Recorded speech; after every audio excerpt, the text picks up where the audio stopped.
Good morning, Glen Rock community. I'm your lead anchor, Erin Arona. And I'm your co-anchor, Casper Majewski. And this is Season 2, Episode 8 of GR Morning News. Today is September 11th, and it is Day 3 in our rotation schedule. Please rise for the Pledge of Allegiance recited by 9th grade student Kia. I pledge allegiance to the flag of the United States of America and to the republic for which it stands, one nation, under God, indivisible, with liberty and justice for all. Please be seated. Before we begin our show, a moment of silence for the victims of the 9/11 attack.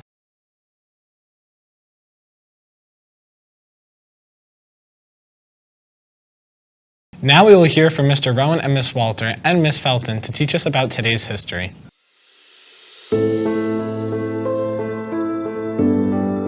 On September 11th, 2001, Glen Rock sadly went into the record books.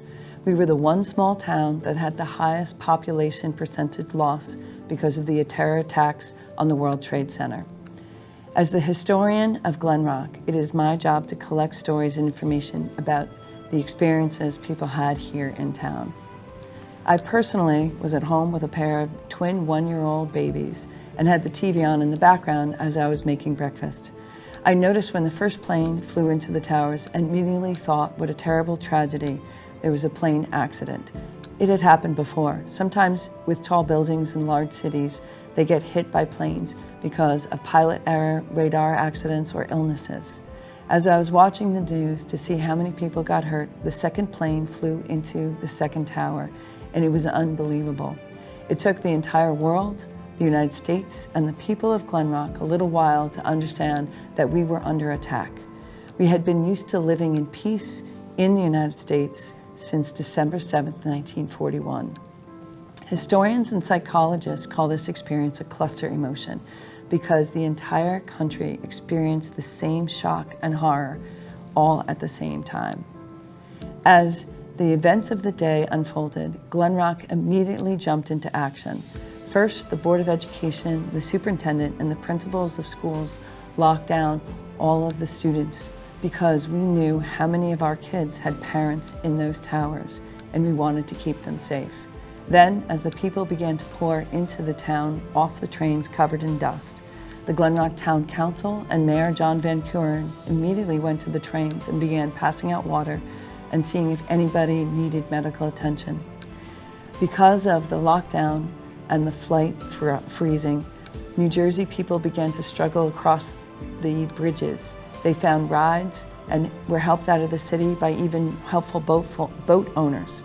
Meanwhile, emergency responders were going in the opposite direction. Glen Rock firemen were sent into the city and put on hold to see where they could get assigned for help. As the day was ending and all the planes became accounted for during the greatest tragedy, people began to realize who was missing. In Glen Rock, we began to see who was missing by the cars that were left in the parking lots at the train stations in the borough. All told, Glen Rock lost 11 members of our community. And because we had the highest percentage of loss, we were given a piece of the Twin Towers to create one of our memorials.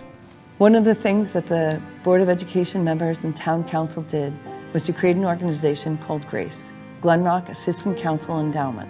Glen Rock was given a piece of that memorial, and they put together a wonderful memorial that is now on Main Street at Veteran Park. The GRACE organization brought together members of the community to contemplate what type of structure would be best for our community. Mrs. Chella, recently retired art teacher, lost her brother-in-law on 9/11 and distinctly remembers what was going on in her classroom at that moment in time. She was one of the designers of our memorial and wanted to create a place of contemplation. So the names of those that lost are inscribed in our circle, so you can sit quietly and contemplate the meaning of community while the girder from the World Trade Center is in the back of our memorial. And as we all commemorate this amazing event, we hope people do come and visit the memorial and think what it means to be part of a community. Thank you.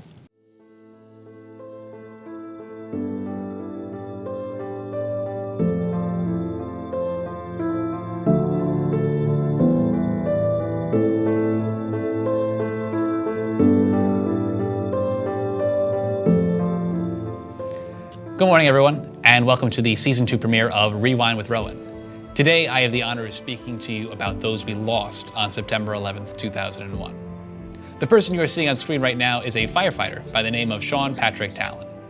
Sean was a family friend of the Rowans and was very close to my father and my grandparents for many years. It was always Sean's dream to be a New York City firefighter, and after serving in the armed forces for a few years, he finally started to live that dream in the early 2000s. Sean started out as a probationary firefighter, and by September 2001, he was only a few weeks away from ending this early period in his career. Sean had been assigned to 10 House, just a block away from the World Trade Center in Lower Manhattan. On Tuesday, September 11th, 2001, Sean got up for work and made his way over to 10 House, just like any other shift at the firehouse. When tragedy struck, Sean was one of the first people on the scene. Everyone we knew pretty much lost contact with Sean at that point. Sadly, Sean was one of the 2,977 people killed on 9/11. Sean's death hit those close to him especially hard, including my family. Of course, it was a national period of mourning, but for many across the country, they were mourning their loved ones too. We continued to mourn Sean in the years since, but we also take time to celebrate him as well. He has been immortalized alongside his fallen 10 House brothers on a plaque on the exterior wall of the fire station. We wear these shirts at least every 9/11 anniversary. We continue to tell his story like I am doing right now. We keep his memory alive and the memory of all others impacted by 9/11 alive, so we all never forget. That's it for today. Back to the show.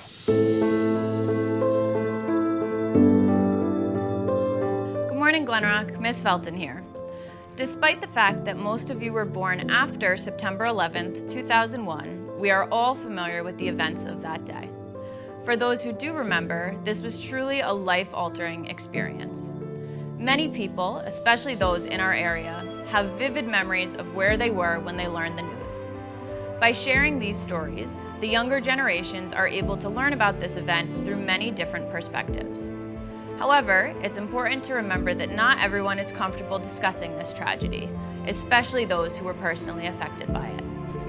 If you do have an adult in your life that is willing to share their experience, I highly encourage you to listen to their stories. You might want to ask them about any moments of bravery or unity that have stuck with them in the last 24 years. Keeping these stories alive is one of the best ways to pay respect to the victims and heroes of 9/11.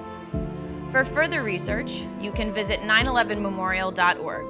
This website showcases a collection of interviews similar to the project you might have completed in 6th grade, which shares the stories of first responders, family members, and survivors of this tragedy. I would also highly recommend visiting the 9/11 Memorial and Museum in New York City.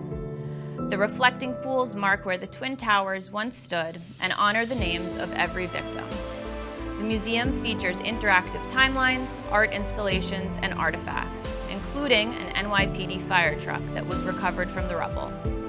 September 11th, 2001 affected every aspect of our daily lives. As time continues to pass each year, it becomes increasingly important to reflect on this event and ensure that its memory lives on so we may never forget. Please check Schoology for all other announcements. Faculty, staff, and students, don't forget to scan the QR code so you can share your story or event live right here on our GR News Morning Show. We are on most social media platforms. You can find us at Glenrock Media on YouTube, Instagram, and TikTok. This is your lead anchor, Erin Arona. And this is your co-anchor, Casper Majewski, signing off for today. Until tomorrow, remember, You can't stop the rock.